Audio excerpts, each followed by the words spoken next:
Hey there, film fans. I'm Jeff. I'm Dave. And I'm John, and welcome back to The Love of Cinema, a pod in which we'll challenge one another to discuss movies, both new and old, with a strictly positive critical eye. Mm-hmm. That's right. No negative, shitty criticism from us here. People, we are going to keep it positive. We are a positive film criticism podcast. Anytime anything negative or stupid about a film, you are going to hear this sound. Oh, I was ready for it this week.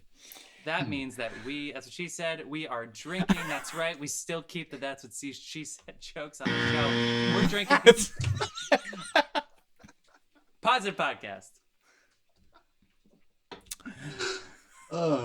Dave, stop drinking in the middle of our fucking intro for the second time. Did you even finish?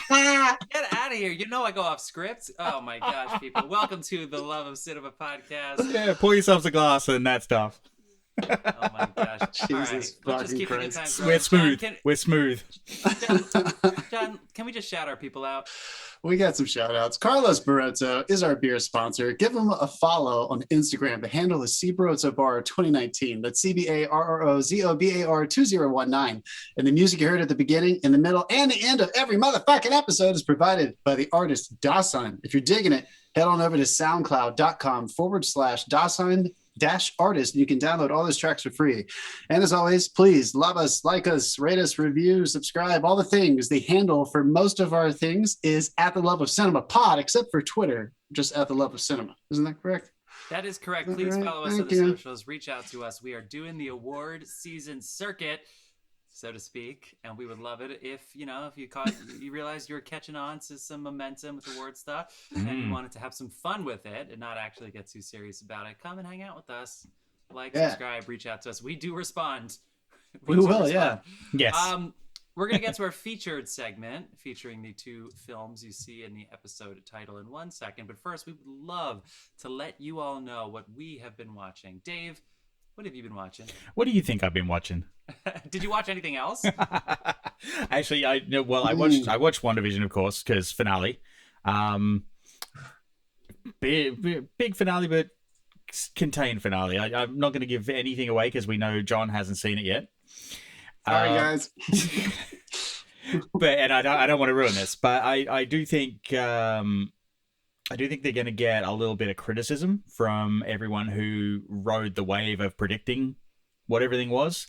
Yeah. And this one, it's a really, it's a concise story, and a lot of the predictions don't come out. So, and also it's obviously continues on into something else. So I think there's going to be might be a little bit of backlash on the internet about that, or everyone's just going to love it.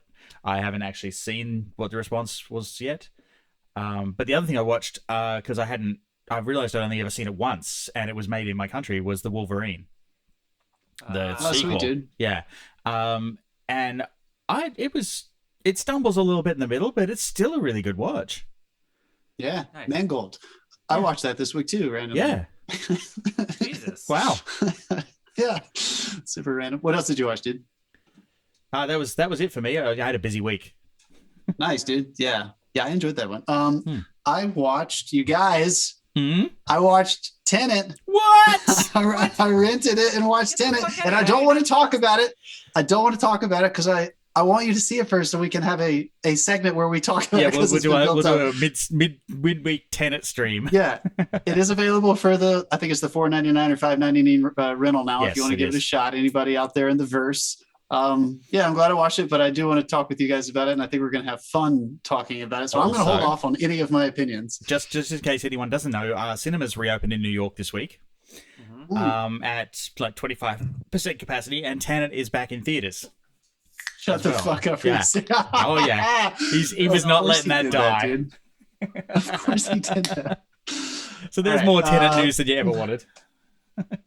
I watched The White Tiger, which I don't believe made our list, did it? No, but I watched it. I think it came out this year, right? Didn't it come out? I think so too. 2021. Yeah, it just came out, and that's by director Ramin Barani.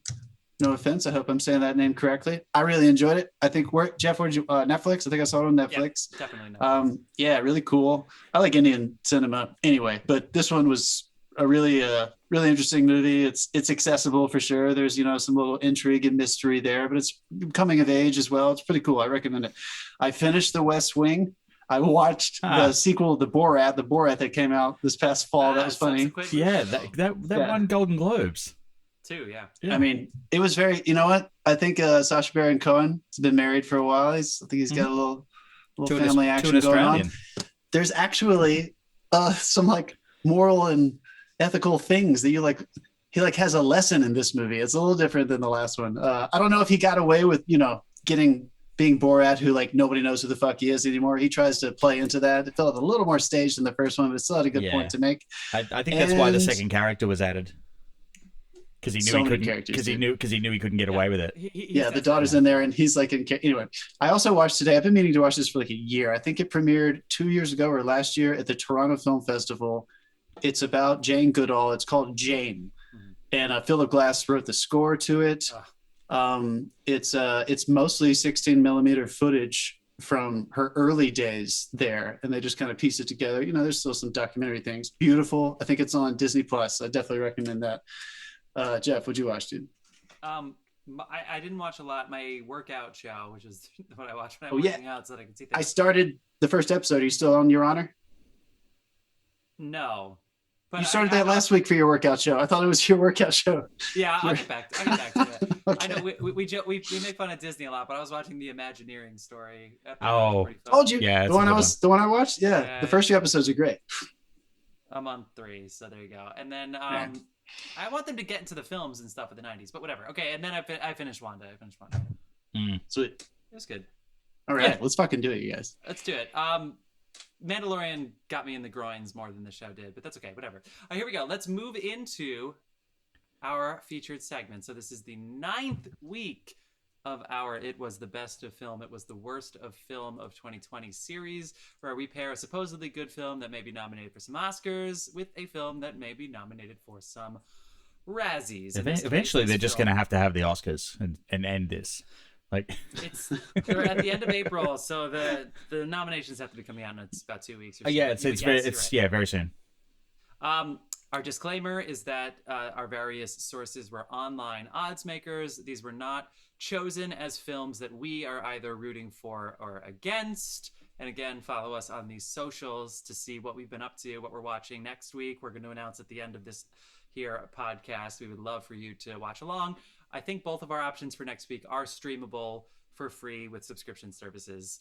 But let's get into it. So our first film is going to be Nomadland, but let me go ahead and tease our second film, which is on the Razzie shortlist for one category, right? This is my autocorrect said Ronald Dahl.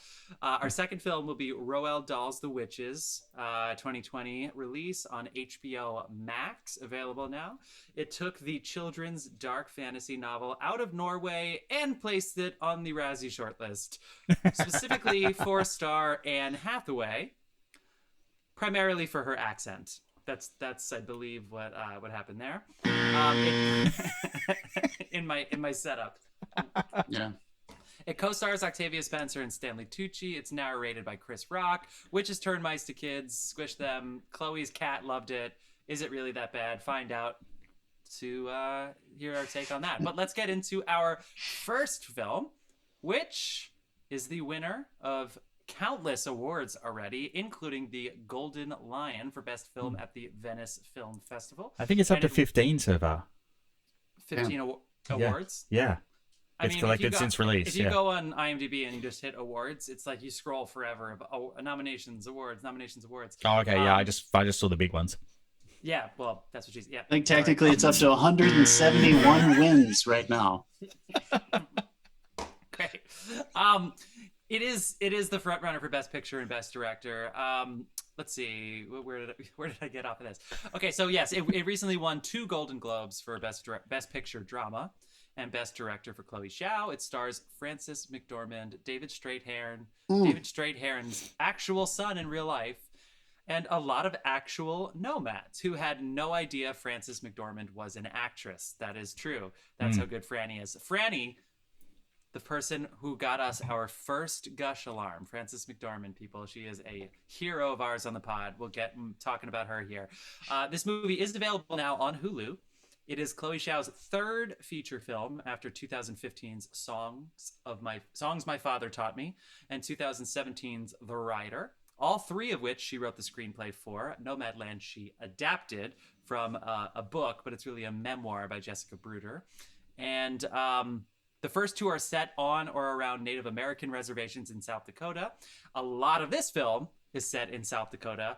To be honest, I'm not exactly sure what her thing is with South Dakota because she's from Beijing. She lived a little bit in London, and then she went to college in Massachusetts and then NYU. So I don't know how she now has 3 films from South Dakota. But let's get into the plot here of Nomadland, if there is a plot. It is set in the cold part of Nevada. That's my interpretation. It is set in the cold part of Nevada in 2011 to 12, following the economic collapse. Well, really following the Great Recession, but specifically following the economic collapse of a company town in rural Nevada where Fern, Frances McDormand, loses everything. The manufacturing plant, which is the town's primary employer, the town itself, the zip code was literally taken away, and her unsellable house, and her husband she also lost. So she packs her van and sets off on the road exploring a life outside of conventional society as a modern day nomad. That's my setup. Who wants to take it from there? Initial thoughts, initial takeaways. So sad. So like tragically, beautifully moving film. This is not a light watch, but it's not like an existential Bergman film. It's not going to like leave you thinking about these giant big picture issues. It's very specific, but I can't stop thinking about this film. And every time I think about it, I get sad. I don't mind that. I like that feeling. It's a good sad, but Jesus Christ, this one bothered me in the best way. I watched this with Therese, and it was a box of tissues. Yeah, right. And with good reason. Like it's like a lot of these people, like Jeff said, aren't actors. They're talking. They're telling their life experiences. She's just acting amongst them, and that's what makes this a really unique, what I assume is going to be nomination for Best Picture. Mm-hmm. Do you think this is the first time a potential Best Picture winner leaves the dog? She was offered a dog, and she was like, "Fuck no, I'm not taking this dog." Yeah. And yet, this is still the front runner for Best Picture. Rule number 1: take the dog, and you immediately win Best Picture. But no, she didn't take it. Oh, that's why John Wick didn't win Best Picture. Jeff. So I'm the asshole who has not seen the writer or her previous movie. What's it called? Songs My Brother Taught Me. Yeah. I think just based on some footage I've seen from those films, she loves this style of storytelling, a handheld camera. Yeah. Right? She likes using real people too. Yeah. And she likes using non-actors as much as possible. You made the comment about why South Dakota. It kind of reminded me of Sean Baker, who made the Florida Project and Tangerine. It sounds like she does love to just like, she's very inspired by certain areas and certain people, usually unrepresented groups, and that she just dives in and likes to mix.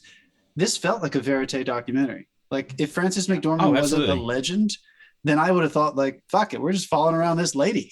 Like, and I say that specifically because, and I don't know if Zoe does this for her other films, so feel free to correct me, but the most intriguing part of the storytelling for this movie for me was that Frances McDormand, 95% of the time, is listening. And because she's taking in so much and not leading scenes with a lot of dialogue and action, it gives you a very unsettling feeling. That coupled with the other thing that got me is half the way it's cut, literally the editing. Yep. Again, that verite style, and half the way she has Fran moving through scenes. You never, tell me if you guys disagree with this, but I felt like you never got to see Frances McDormand make a decision. She was always next. So you almost never got to see her process, which gave me this very Nomadland, like we have to get moving. It's always going to the next thing. I feel like once she was almost tied down, you saw her make a decision.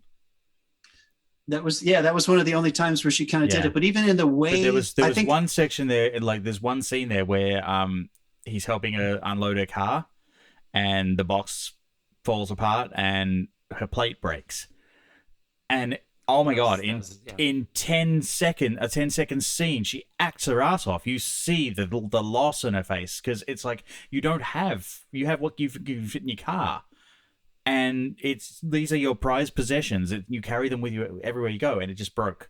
And Yeah. dude, ripped my heart out. Yeah. They play Jeff I'm not great. I'm not really sure.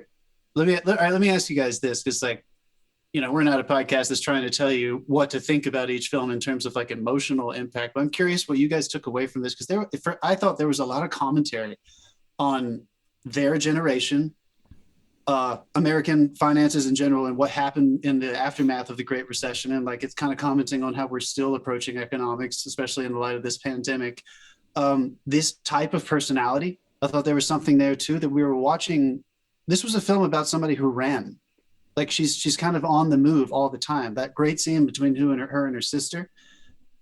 I felt like you abandoned me. Her sister was saying to her, you left as soon as possible. You married him almost immediately, and then he passed away. Spoiler alert: her husband. The reason she's alone is because her husband had passed away years ago, and she didn't move back. She stayed away. She only comes when she needs money, and then she's gone again. And then David Strathairn's character was offering her love, not even anything weird, just companionship and a place to stay, and she left that too. And so I was curious at the end of this movie, why did you agreed with me? At least Dave did. I think you might as well, Jeff. Why do you feel like this struck such a tragic chord? Because it really did feel like that is the word I keep coming back to. There's something unfulfilling about this film, and I don't mean that in terms of emotional impact. It's brilliant, but it didn't leave me hopeful for her. I felt like I was watching a decline of something. I didn't feel like she found and discovered her beauty and her peace at the end of this movie. Did you? I did. I went the other way. Interesting. This is a. I mean, for starters, this film should be the orientation video for anyone who wants to be an investment banker or a politician, because it really shows a side of like the financial crisis that nobody saw. This is the America you don't see on the news cycles. It's people banding together and looking after each other when the chips are way down, and they have a community. And sometimes you meet up with like other people in the community at a stop down the road, and sometimes you don't. And you make new friends. I've done a lot of traveling. My wife's done a lot of traveling. Like, she hiked across Spain by herself, made friends all across the way. We went and visited some on our honeymoon. It's a lifestyle that some people choose, and I feel like that was when she was on the road, that was the only time she was at peace. And she almost went for like the companionship and that sort of thing, but she decided, no, I'm at peace on the road alone and occasionally meeting with people. That was her zen. And so she chose that, and it finished with that beautiful shot of her in the center, like driving away. And like, it's, I feel like, yeah, she got exactly what she wanted. Interesting. Yeah. I'm Jeff, what do you think, dude? I'm kind of between the two of you. Yeah, I think it does a good job of kind of giving you potentially both. I kind of thought of this as mother courage but if she wasn't a mother. That's good. But yes, to what Dave just said, she became her friend who passed away. It was like, I had a good life. I just don't want the pain. I don't want the suffering. I don't care if I die today or if I die in a week or a year. I'll die when I should die. I just don't want to drag this out and be told that I need to live for any reason. Like, just let it happen. Let it be what nature wants for me. And I think Frances McDormand was headed in that direction. But that doesn't mean that my takeaway was anything inspiring to do that myself. That doesn't mean that I think like she's gone to me by the end of this film. Me too. Watch her. And that's okay. Obviously, that's fine. That's okay. Back to what Dave was saying about investment bankers. The funny thing, obviously, these people don't pay taxes, and they really didn't know who Frances McDormand is, which sounds amazing. Like, what would it be like if you didn't have to endure the emotional trauma of the 4 years of the Trump administration? But at the same time, it's like, but I'm not buzzing that. What happens when they? But what happens when they get sick, right? David Strathair goes to the hospital. Like, is he on Medicare? Those kind of questions are curious, but I'm glad they didn't go there. I also love the fact that she's a seasonal Amazon employee. So Amazon is not the bad person in this movie, whereas if you follow politics today, Amazon is very much the bad person in politics, not because they are assholishness necessarily, but because they are the beneficiary of policies that are forcing people like Frances McDormand to to be able to be a seasonal worker for somebody, to help make them billions of dollars, to help them be efficient, and then literally kicked in the ass on the way out until we see you again. And you know, you're basically asking for obedience and etc. So all of that is there. What I have to say to you two is I have now had multiple households reach out to me, and I think one of my family members said it best, where they said this is this year's Roma, which is one of those where they know that it's there, they know that it's powerful, they know that it's beautiful, but it's very slow. And so not everybody is going to watch this the way that the three of us are watching this. Some people are going to wonder, did they miss something? To be honest, I didn't think I was going to enjoy it, and I watched it straight after I finished the Wolverine.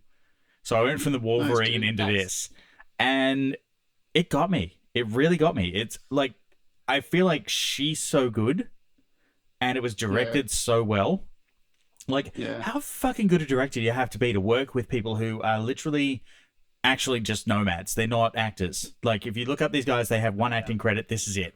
And to get that, like, to be able to capture what they captured of those people. Let me talk a little bit more about Chloe Zhao. So I very randomly, thanks to my friend Eddie Schmidt, I saw The Rider at the New York Film Festival, which is where its premiere was in 2017. I'm not one to get free tickets to festivals yet, but if you want to sponsor our podcast, please go ahead. We are you can find us on the socials. But thankfully, Eddie got me in there and with a couple friends, and there was a talk back with her. I had no idea she was going to be an Oscar winner in 3 years, but basically, she went to do her first film, Songs of Our Fathers, on the Native American reservation, and she heard this story of this very famous horseback rider who was a celebrity who had a near-fatal accident. And then what do you do when you can't ride your horse anymore? You're literally useless to American society at that point. You had no skill, no expertise in anything outside of that, and now he can't do it.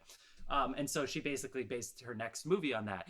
And I actually asked a question because she did a lot of this film technique that she does in this movie. First of all, a lot of quick edits, where even though it's very slow paced, there's an edit and you're in the middle of another scene. Now, I don't mean action like you're in the middle of a basketball game or a war, but I mean business. You're just like in the middle of business, and it takes you a second to be like, whoa, where are we? When are we? Etc. But she would do a lot of shots towards the sun, which is very risky for film because the lens flares, but she pulls it off. She still is able to have color and not have it wash out. But a guy broke a horse, so which means that a horse had never been ridden before, and now this guy's going to ride the horse. And I asked, I was like, how did you do that? How did you stage it? Because it's shot so beautifully and cinematically. And I'm not fucking with you. She just said, I just asked him to break the horse. I said, oh, okay. And that was it. Yeah. So a lot of that is she works with with cinematographer Joshua James Richards, who is his style is it's a kind of a cross between, it's what they call it's a little bit verite, and it's actually what they call the new naturalism. So he uses nothing but environmental. If the light's there, the light's there.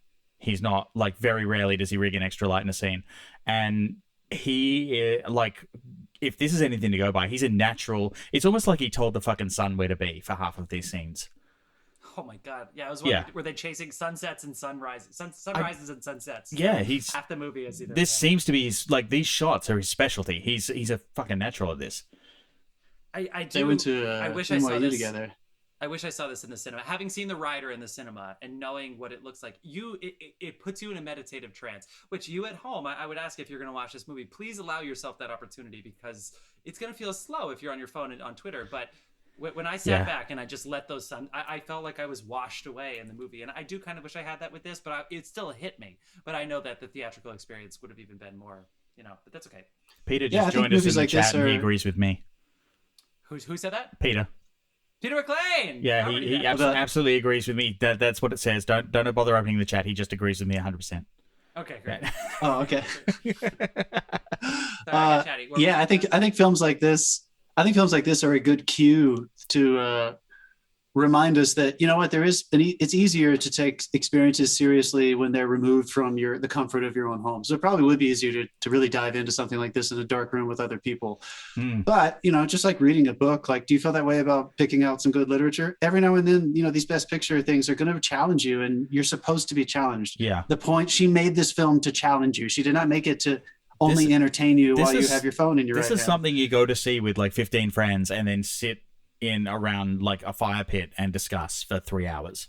Yeah, an English teacher, I heard Yeah. this from Chloe's mom, was like, an English teacher would love this movie because she'd be like, tell me about the themes. What did you learn? What does the passage of Yeah. time mean? Etc. Like that. Well, kind of Well, that's also, why it's so good. As I we do want to proved get back to tonight, that. like everyone gets something different out of it. Yeah, I do want to get back to that really fast. That's what I was most excited to talk to you guys about. And I think in the course of our podcast, you can look back or listen back in some of our greatest episodes. Well, that was some of our greatest That was a episodes. dog going nuts in the hallway outside. I thought I heard something. I think some of our greatest episodes are the films that are made so well that we don't have to talk about the actual filmmaking or the film itself. We end up talking about what the film was talking about, which is so exciting. So for me, I'll just wrap this little commentary up. I'm glad you came back at me, Dave, and I'm glad Jeff kind of sat in the middle, because I ended this film feeling like she makes this point about halfway through, after you've already had this conversation with her sister about how you abandoned us and you're never here and you have no roots, and she's left David Strathairn, and she's abandoned multiple opportunities to get closer to people in a permanent way, not a transient way. Yeah. And then she gives this speech to somebody, I can't remember, one of her very few speeches, about how she had this house at one point with her husband in Empire, Nevada. And the best part about it was that it was on the edge of town, and that the view was wide open and there was nothing in our way. That was the line. There was nothing in our way. And then Chloe and Josh chose to end this film with her going back to this house. And she walks out of her back door. You've been waiting on it the whole time. You see what she's looking at through the kitchen window, and then it cuts away and she walks out the back door and walks in the direction of this wide open space. And for me, that landed for me as I was like, the only thing in her way is her. Like, she literally walked into the vista that she claimed was in her way. And then it cuts to this lonely shot of a van completely alone in the middle of nowhere. And there was a respect that came along with it, that she continued to choose this principle. But it also made me wonder, are we trying, are these economics and are these major things that are creating these lives for these people, are they also creating some kind of compensatory philosophy that it has to be about you? Because if you can't trust the things that you're supposed to have trusted, like our government, like our major institutions, like our society. So I thought it ended up, I'm not saying it only made me feel that way, but it ended up making me question all those things by just her having this one personal experience. Yeah, I thought it was brilliant. Oh, we're all going to get it, I'm sure. I thought it was brilliant. It just made me so conflicted, which is my favorite feeling at the end. I was so full of conflict. I judged Francis. I judged myself. I judged Chloe. I was judging everybody, and yet I felt so much empathy for all of us. I will on one point there. Some of these guys didn't adopt this lifestyle because of the financial crisis. Some of these guys adopted the lifestyle because that's what they wanted to do. Although I still would push back a little bit. I think that, like, that speech that the dude was giving at the very beginning, when they finally came to that place in Arizona where they were all getting together. By the way, when he talks about his son passing away, I burst into tears, dude. That was so sad. That's so fucking sad. But his initial speech about we've been forgotten about, I didn't feel like he was just talking about the recession. The workhorse speech, that we have come into an economic kind of society where we think we're only valued by how hard we work, and we forget to connect with people. And that's why we're all here, to help each other. I still think that there is something big picture about the way we approach economics and lifestyle in this country, in the West at least, that makes people feel like, I got to escape completely. I have to escape 100% and go on the road and live in my van to get away from that shit. Which also, again, it made me conflicted, because I've lived in off the grid before. I've lived in the jungle in Hawaii before to get away from this shit. I know at least some of what they were feeling, and it just, I don't know, it brought up all these conflicting emotions. If you think this is a good movie, you had what? They had less centipedes. Yeah. Oh my God, hallucinogenic, painful centipedes. Can we talk just really quickly, because we haven't gushed about her yet? How amazing is Frances in this movie, dude? Should I just leave the Gush alarm playing? Because holy fuck, dude. Is she gonna? Do you think she's gonna win? Like, is she gonna win it again this year? The Oscars are fickle, and because they are too. because she has two. I feel like they're gonna try. It's the Meryl Streep role. I've been saying the Meryl Streep role forever. I'm sure I'm not the only one. Which is after she had 2 Oscars by the time she was like 42 for Sophie's Choice and Kramer versus Kramer. She's not up against the rest of her category. She's up against herself. So do people want to give her another one so quickly after 3 billboards? Or I'm assuming she's going to be nominated against people who have not won. Carey Mulligan, Vanessa Kirby. Yeah. All right. Andrew So, Day. but like it could when change somebody's life to give them the win. when you give a performance that is so fucking masterful, you can't tell the difference between her acting and the real stories of heartbreak these people are sharing. How is that not the measurement? How is that not the measurement? She was acting. Yeah, They didn't know like, that she's an actor. I've been waiting. Like, I want to hear you both guys go. I already said that one line about how she's listening, but I've kind of been waiting all week to hear you guys rant about how good she is. Like, please go off and talk to us about what she accomplished in this film. This is a very unusual lead protagonist role in a film. This is unusual, right? Yeah, she's not acting. She's fucking creating people. Like, she literally becomes what she's trying to portray, and it's an amazing thing to watch. And you like we said, it feels a little documentary-ish. You forget you're watching a movie. Like, her story is as heartbreaking as everyone else's, and you just lean straight into that because there's nothing pulling you out of it at all. It's 100% convincing. I think the most powerful moment for me is when she's after she leaves the Arizona. So she meets a group of nomads that basically they it's like a beginner's crash course of nomads ship. And then everybody leaves except for her and like 3 people. So she's the last one to leave because she's not quite ready, I think. That's the way I interpret it. She's not quite ready to just go into the wild. She still wants the community. She still wants the help. You know, if she gets a flat tire, for instance, she doesn't know how to fix it herself. You know, I know that's it's a small thing in the movie if you're just looking, you know, to just like, you know, get whipped up by a fucking film. But like, it's a big thing in this where she's not ready yet to be a nomad, even though she's made the choice. But then once she goes into like this gorge or something that's sort of like a natural pool, and she's lying in it, and she has just let go. It's how many people spend so much money on aqua therapy? You did, John. You did one of those like hammock in the water things, and it cost like $150. Like, she just fucking went and did it in nature, and she just like gave in. And I remember thinking for myself, and I was like, I have so many like projects that I'm working on now that like I can't even think about leaving for like a day, let alone. And then she's just like kind of became one with nature, like we've been doing for thousands of years. And it's okay. And she just like gave into it. I thought the way she was able to do that. But the thing about, as far as her performance, because she is an actress, even though she didn't seem like it, there were times where she was gone, where you didn't really notice it was Fran. Her behavior was like nothing you've seen before. But then there were times where she seemed a lot like Fran. The way she was telling the son to call his mom. Yeah. And she was kind of short with him. Her sister, the way she was like really snippy with her sister. So it's one of those performances. I don't want to give the example that's coming to mind would probably be polarizing, but there are some times where the actor and the character, the clash between the two is part of the story.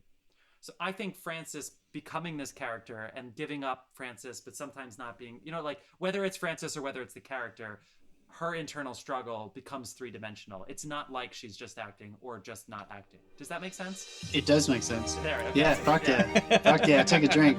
And to spin off that, whether or not Frances approached Chloe or vice versa, it doesn't matter. Both those ladies knew as artists, if you embrace this, Frances, it's going to do something to your work that maybe you haven't experienced before, because I don't think Frances has made a movie in this style before. Again, not to reference Sean Baker during this, but it's a similar style. And I remember Willem Dafoe was talking about in the Florida Project how unsettling it is to hit when you hear action get called and you're working with non-actors. And I've heard some European filmmakers who love working with non-actors too. Loved it. Yeah, I think so too, because it gets all these ideas you have about how we should play this moment. It goes out the fucking window when you're working with people who are actually living these lives. She basically said, Bob Krakauer, go fuck yourself. Honestly, like I don't need to learn how to play this scene. There was one moment, if anybody in the verse wants to hit us back, I can't remember where this moment was, but somebody, it's not Spanky, it's her friend from the beginning, the first half of this film with the glasses. She's met.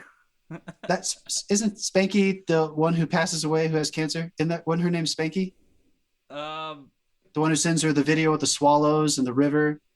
So not that friend, not the I think it was Swanky. Swanky. I don't think it was Okay, Spanky. Swanky. Yeah, Whatever, Yeah. silly names. Spanky is think what you did last weekend. Swanky's a whole different thing. Yeah. So the I think previous- you're talking about Linda May, maybe. Maybe, yeah. And they're doing something. They're setting up like one of their vans. They're like doing a little work on it. And there was this moment where Frances is so fucking alive. Her friend Linda May, if that's her name, is kind of messing with her, and she like does something to her, and Frances just like looks at her and sticks her tongue out of the side of her mouth. Yeah. Just kind of playful, like she's just so alive and she's just listening so well. It's like I cannot imagine how difficult it was to cut this film, because I'm sure every fucking thing they left on the floor I'm sure they was shot for solid hours. gold. Yeah. Hours and hours and hours. Guys, just just a little bit of question time. Peter's come at us and said that Billie Holiday was a better performance. Okay, well, we need to watch that still. We haven't seen it yet, so we'll. Apples and oranges. maybe we'll. We're just. I don't know. We'll watch that, and if you're wrong, we're coming around your house, Peter. She won the Golden Globe, but Frances didn't even go. That's how little Frances cared about the Globe. She could have done it at home, and she was like, "Fuck it." Nah. We're all gonna drive to Peter's house and do the next show from there. Nice.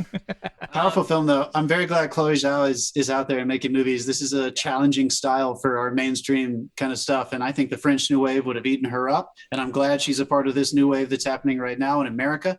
And I hope she keeps making movies, because, like Jeff said, if this is a movie for English teachers, I think we need more of those to challenge us at the end of the year and make us think. So thank you, Chloe. Also, we say how sad this is, but there's also some really hopeful, funny moments here. Like when they're educated, like they get together in these groups and hold seminars on how to be a nomad, and they're talking about basically when you're a nomad, you got to manage your own shit. And they're talking about what size shit bucket to use. And it's like, if you usually go for a 4-gallon bucket. I'm in a Prius, so I use a 2-gallon bucket.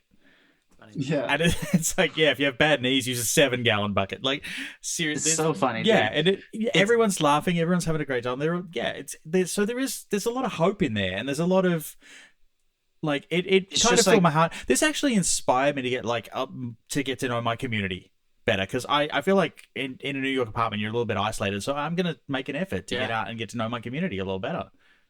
Good for you, dude. This is just, it's like a mirror to real life. And I know we want to say that for every film, but because of this style, it was like unsettlingly real. It was as tragic and as hopeful and as moving and as sad as real life is. And damn inspiring. So it has it all. Yeah.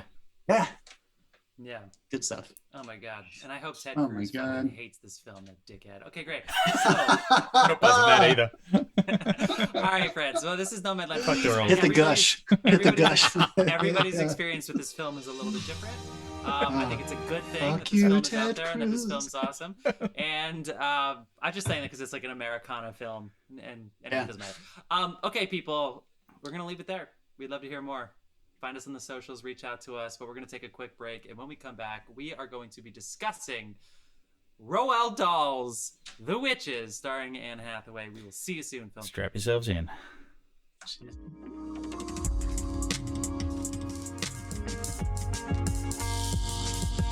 And we're back. We're back. Here we go. Here we go, people. So we're talking about The Witches. So again, we are The not Witches. rooting for or against any of the films that we pick, but this is We're certainly not against it.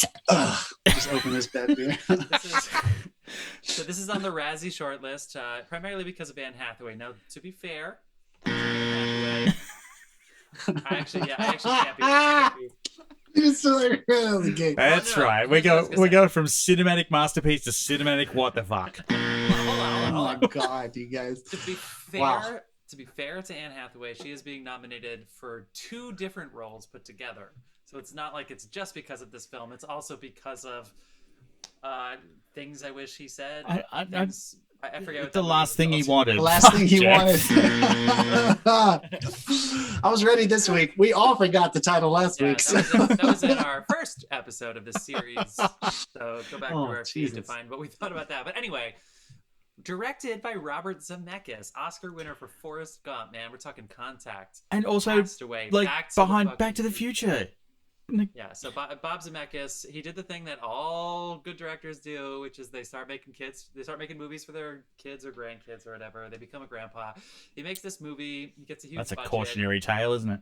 So the original, so it's based on Roald Dahl's book. I'm guessing they put the Roald Dahl's The Witches because there was a 1990 film with Angelica Houston. The original story is set in Norway. And so they transplant this to Alabama in the 60s. Pretty interesting move, but they did that. Yeah. And then, so now it stars Octavia Spencer, and Octavia Spencer's grandson is narrated by Chris Rock, because I guess it's the grandson. It's kind of Chris Rock doing Bill Cosby a little bit. Chris Rock. You know, when Chris Rock has admitted this before, one of my favorite quotes of all time is Chris Rock talking about animated films, because he presented Best Animated Film at an Oscar. And he said, here's what I know about animated films. You show up, I'm paraphrasing. He basically said, you don't have to memorize your lines. They feed you your lines, and then they give you $1 million. So he very clearly probably did that for this, where he showed up. Jeez. You could tell that he was just reading these lines dramatically. Like, he did not do any like work outside of the studio. But whatever. Okay, anyway, that's not what I'm talking about, people. Octavia Spencer, who's great, Oscar winner. Anne Hathaway, Oscar winner. Stanley Tucci, he should be, but he's an Oscar winner in our hearts. They called in a lot of favors for this. Yeah, or they had a lot of money. I don't know. Maybe they had a lot of money. Maybe Zemeckis got them a lot. But anyway, so it's set in Alabama. The moral of the story is the kid who lost his parents in a car accident, so is being raised by his grandma. Open this one. There are witches nearby, and witches apparently hate children, so they turn children into mice so that they could squish them.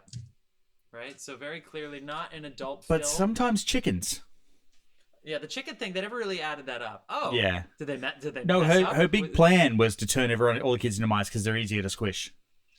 Oh, because the chicken was as easy to squish. I guess. Okay, I mean, yeah. This is Anne Hathaway's character, by the way, who's the Grand Witch, the Grand Big Witch, Grand High Witch or something. Yeah. Grand High Witch. Grand High Anne Witch. Hathaway. She must have been high to take this role. I believe. Ooh. Take the role. She probably like was like, ooh, this is fun. It's a kids movie. I can do. Dude, I'm halfway through watching this, and you pointed out that they made this in the 90s with Angelica Houston, and my first response, which I texted back to you, was, "Who the fuck tries to do a role that Angelica Houston did?" Anne Hathaway. Yeah. Apparently. I used to really like. And like also watch the trailer for that. The makeup on Angelica Houston is awesome. Yeah, Nice. Sure. Jeff, when was the last time you said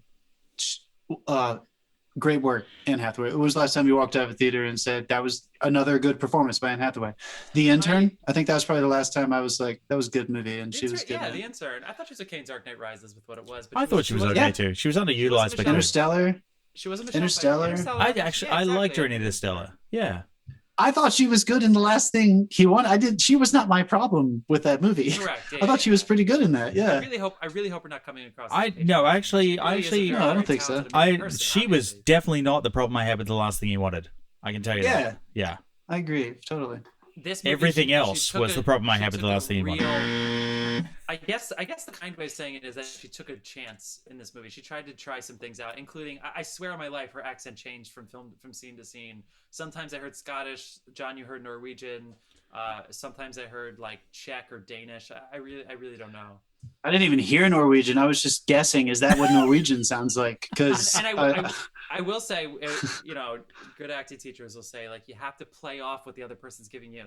If you want to know if she was really honed in, just watch Stanley Tucci act with her in like the two scenes they have together. He really doesn't. He's really not sure how to respond. Like, and it's not just like his character. Like, I think Stanley Tucci's kind of like, oh fuck, like what do you do now? Yeah, I know.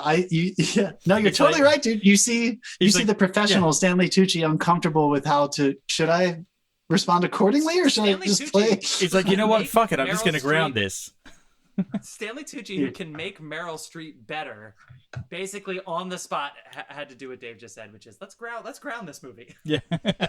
Honestly, you guys. My setup got off the rails. But what do you guys? Okay, it's a kids movie though. This is a kids book made into a kids movie.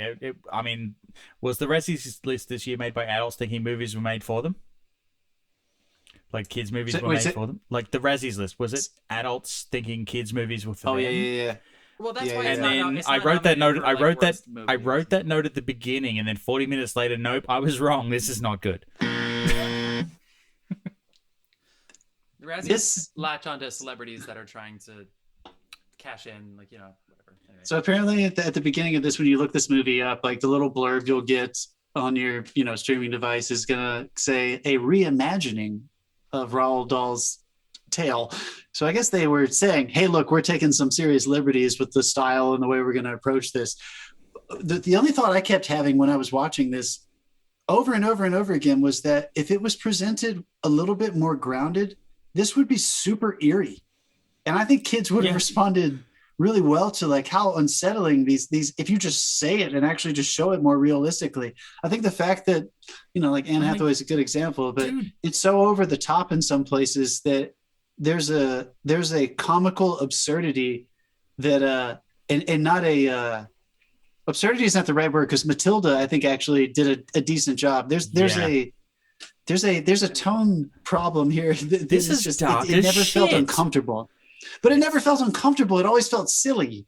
Whereas Matilda, sometimes there are moments where you're like, whoa, am I allowed to laugh? It's a little weird. Dude, the one good thing out of this movie is that, like, after watching it, kids are never going to fucking talk to strangers again.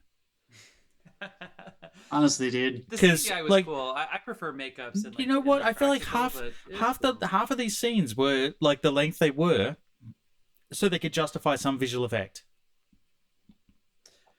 Like, yes, I totally agree with that. When she first gets up there, she's at the podium and they do the mouth split and the big teeth, and she looks like, you know, Venom, basically. And it's she's doing the witches, and it just keeps going on. It's like, no, the weirdest is you're a genius. You're a genius. They're all chanting that Anne Hathaway is a genius for like 20 seconds. You're a genius. I was like, what the fuck is going on? I think you have to make a decision very early on.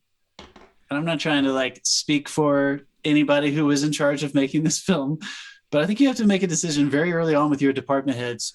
Are we going to try to actually freak children out a little bit, or is this going to be very, you know, not scary, very easy to watch? Or are you just going to have fun with the special effects in the theater? All right, the CGI, that's a good example, Jeff. When he was in that store where Octavia Spencer was buying collard greens, it was just a little side country store or something. She was just getting some groceries, and he went to go grab some candy or something like that. And he goes around the corner, and he encounters a witch for the first time, and she extends her arm to him, and a snake crawls down it. Yeah. I remember thinking, like, what if she was actually holding a real snake? It didn't like crawl around, but she like extended her hand and there was an actual snake on her hand. That would have been unsettling. And I guess I get with this movie, just like Artemis Fowl and some of the other ones we've talked about, all these kids movies this year. I think as you get older, the trap of being an adult is that you think kids can't handle things, and you think you're afraid to go too far, or you don't want to turn children off. Children can handle fucking almost everything. Unless we're talking about blood, guts, and gore. I watched. I don't know whether you ever saw the show Monkey Magic, which is based on the legend of Monkey, like a Chinese story. And there was one episode where they featured vampires, nightmares for fucking 4 weeks. Yeah, but it affected you. Are probably practical. It wasn't like that. This witch was very, very obviously not real. And that's okay. Yeah. Like, I'm not saying that. Okay, no, but very obviously not real to us. To an 8-year-old or a 6-year-old, right. That kid is fucked up now. You're right. To that, I would say kids are going to be addicted to VR and drugs pretty soon. Yeah. If this is their only, like, scary. See, I'm saying, I'm arguing against that, though. I'm saying I feel like they know it's CGI.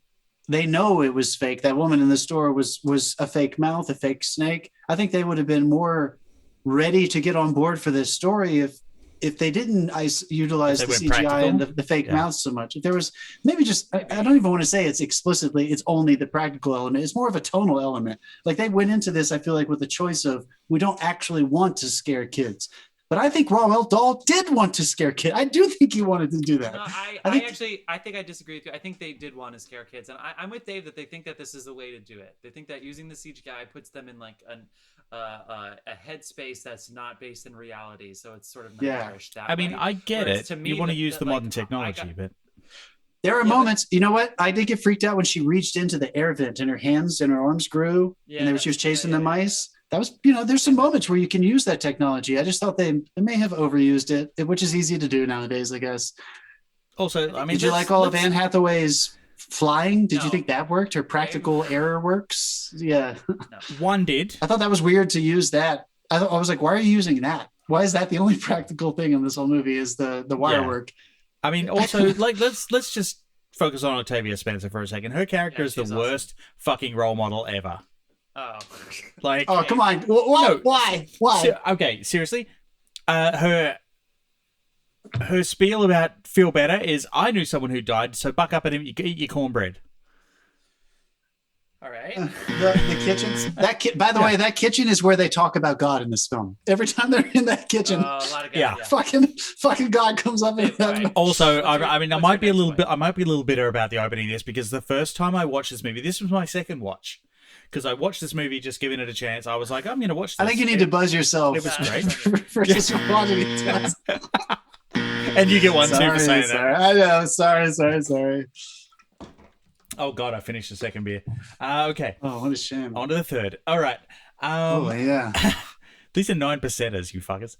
All right. Jesus. Yeah, I first watched this All right, movie. it's gonna be tough. The first time I watched this movie, I just started my healthy eating track to because I'm like, I'm gonna get fit, I got to get healthy a bit, and the only emotional reaction I had was when that kid wouldn't eat his fried chicken in this entire film. I'm like, I was furious. I'm like, some of us don't get fried chicken, you ungrateful little bastard. And that was Chicken it. looked That was amazing the only emotional reaction I had in this entire film. The rest of it was She put a dry rub on it and everything. I wanted that chicken. Yeah. Cornbread looked good.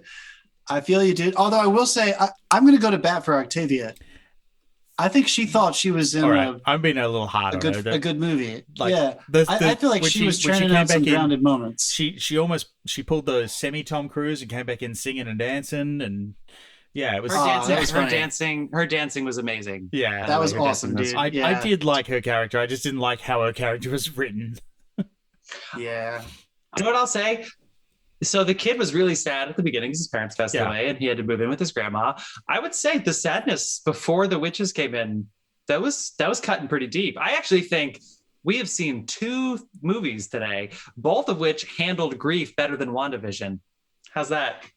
How's that for a hot take? Oh shit. Yeah, throwing it on there, and he's giving it to you. We have a WandaVision fan in the house. The grief was there in WandaVision. On behalf of the I'm gonna internet, give it you to you. deserved all those. I really liked how they introduced this snow falling upside down. The inverse. That of was the great, car yeah. wreck shot. It was pretty. That was great. Robert Zemeckis. He had moments where he was really shining, and that kid is adorable. The boy who they cast is the lead in this film. I thought he was super cute. He was super sweet. I didn't see it going into mice territory. I didn't know this was going to turn into a CGI mice movie. Me either. Although I will say the one positive note I have of this is the animation work in this is on point. There's some great. Who produced this? What studio made this? There is. I actually didn't look that up, but there is some great lighting work. Like when they're running along the wall, the ledge on the wall. Whoever did the lighting design for that CG sequence, you can actually see the mouse move from one light source to another. There's duplicated shadows and stuff. That's a level of detail that just really gets my respect. It got me when he crawled up onto the couch in her room to get the potion the first time. Yeah. Because it's a real couch.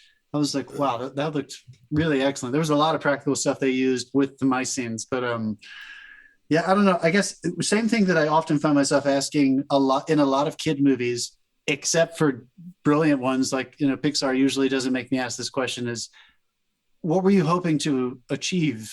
I guess I'm curious, with tone and messaging and everything. I know what Roald Dahl was.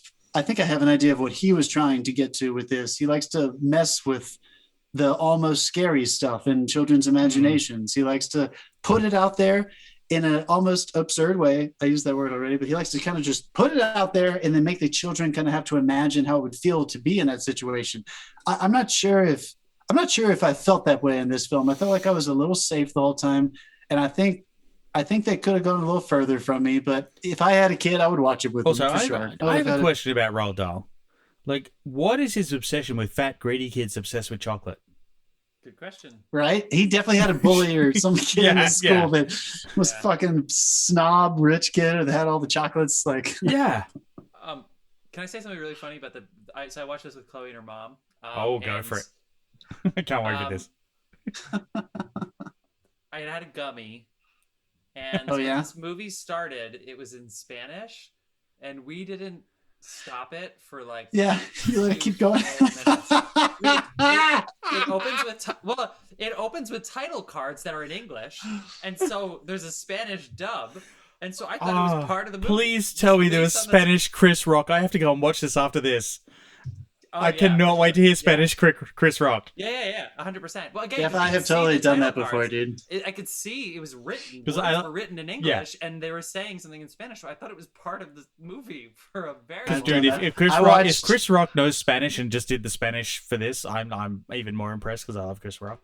But yeah, I watched Let the Right One In total Icelandic, thinking it was or Swedish, thinking it was supposed to be that way. I was like, I guess they don't want to put the subtitles on. The original, I just totally watched it. The original. I just watched it full. Anyway, what did you think of? Guillermo del Toro was a producer on this, by the way, but he wanted it to be stop motion, so I don't know how much say he had over the final. The final thing. He was credited as a writer as well, so I feel like maybe he did a pass and left. I don't know. Yeah, I feel like he just fucking walks on things. Did you guys think? I will say this, casting wise, this confused me. So I guess I'm going to count it as a criticism. Get ready to buzz me. Did you think Kristen Chenoweth was a child ever? She was supposed to have just gotten turned a few months ago, right, into a mouse. Or was that years ago? Good question. This came up. The for us Mary, the that white, is a the white valid mouse question. I didn't even know the Kristen Chenoweth. Because the mice age quickly. But Chris Rock's like that mouse at the end is probably only a year or two later. So I think in those 4 months, she. Okay. Yeah. Thank you. Very technical. You're right. Which is what if I was one of the kids, I'd be like, no. I don't want to be old in 4 months. Turn me back. Yo, that Chris Rock, I'm just going to say it. That Chris Rock voiceover made me very uncomfortable. I really feel I'm going to call it. Anne Hathaway will not be appearing in Les Mis 2 anytime soon after shredding her vocal cords on this one. She's going to get nominated for a Razzie, right? I mean, there's already 2. She's on the long list twice. So yeah. Well, so she'll be nominated for both. And you know, again, we're not odds makers here, but I feel like if you end up with 2 the tea leaves, I feel like it's going to if you end up with 2 mentions on the Razzie thing, you're going on the short list. Yeah. I mean, I don't think there. Rudy Giuliani, Mike Lindell. It's not a great list this year. No, but I mean, Hudson's going to be in there. Dude, really? It's not a great list. Nothing happened this year. It's like we're all locked away. I do recommend watching that. Watch that Giuliani scene if you don't want to watch that whole Borat movie. Just watch the whole interview. It's weird. Yeah, it's weird that it happened. So next week, people, we're gonna spoil the fun and end it there, and we are going to introduce our segment for next week. So we have 2 films. Our first film, I'm very, very excited to finally get to this, which is directed by Emmy Award winner Regina King. We are doing One Night in Miami, which is available on Amazon Prime if you have your subscription up to date. And our Razzie film that we're going to be doing next year is Hillbilly Elegy, which is our first crossover because it could possibly be nominated for both a Razzie and an Oscar, which is super exciting. The Oscar, of course, for Glenn Close, who is always going to be a little too Glenn Close and yet not close enough to that Oscar. But oh well. Regina King is an Academy Award winner as well as an Emmy Award winner. She won for Beale Street, right? She won for Beale Street, yes, right. And then I meant because she won this past year for Watchmen. She did. That was 2 years. Jesus Christ, that was 2 years ago now. Yeah. Same year, I think. Yeah, it was the year after the Beale Street. Anyway, fuck yeah. All right, people. Looking forward to that. Yep, can't wait. I forget where Hillbilly Elegy is to stream, but Netflix. It's Netflix. Yeah. All right, people. Well, so thank you so much for joining us. Anything else you two want to say? No, that was fun. That was fun, and that was a lot of beer. All right. Tune in next week. See you next week. Take it easy.